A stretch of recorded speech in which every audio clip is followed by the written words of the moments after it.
Okay, to begin with, on these video lessons, I thought the best place to start would be at the beginning. So to start with, we're just going to look at the very basic fundamental motion in all karate schools, and that's the basic straight punch.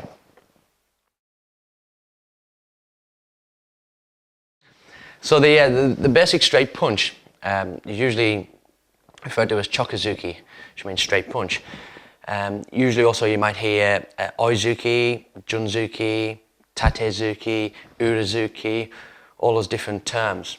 The actual word zuki on the end, which is common to all those names, comes from the word tsuki, which actually means to thrust. It's a thrusting motion, so it actually doesn't define punch at all.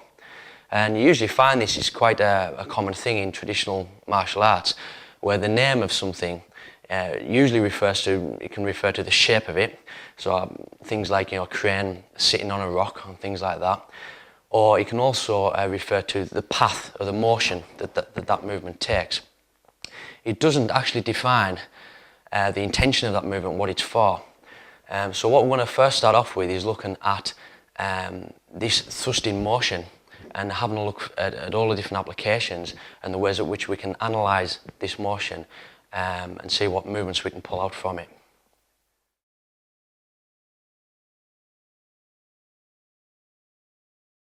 So obviously this movement simulates a punch to start with, doesn't it? So we'll look at applying that first of all. Okay, so I'll just bring John on. So first thing you see when you see this movement, you think punch, okay? And it's obvious, yeah?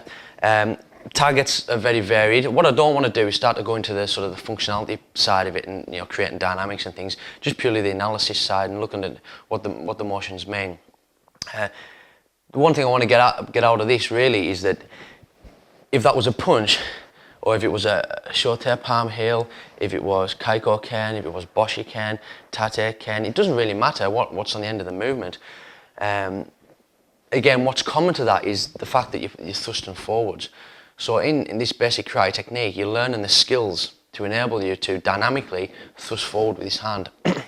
But not also to thrust forward, because you also have two hands working together. So you've got this hikite, this pulling hand that's also coming back, and that's quite significant as well. Because if I've got my punch coming out at say 50 miles per hour, I'm going to get a 50 mile an hour crash.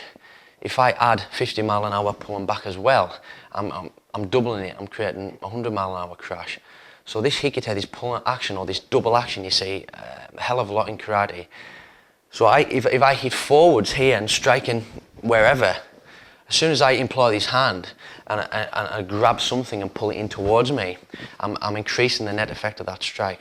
So that's primarily what this hikite, this pulling hand, is for.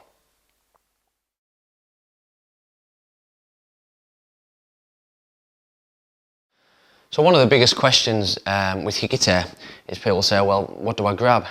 And the answer is anything. All right, if there's a wrist there, grab a wrist. If it's a neck, grab a neck. If it's hair, grab hair. It doesn't really matter. What you're doing is you're pulling a target onto this oncoming motion.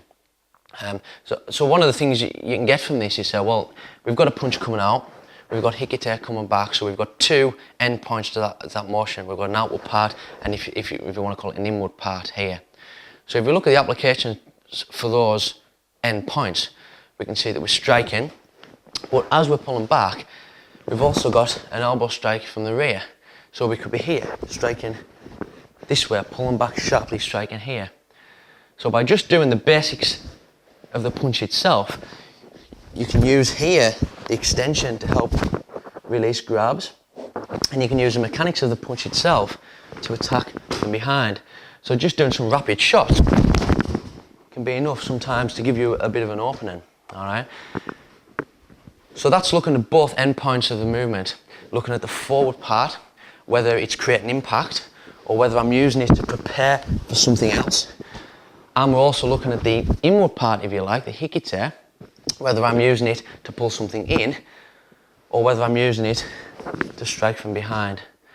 So they're the common movements with those.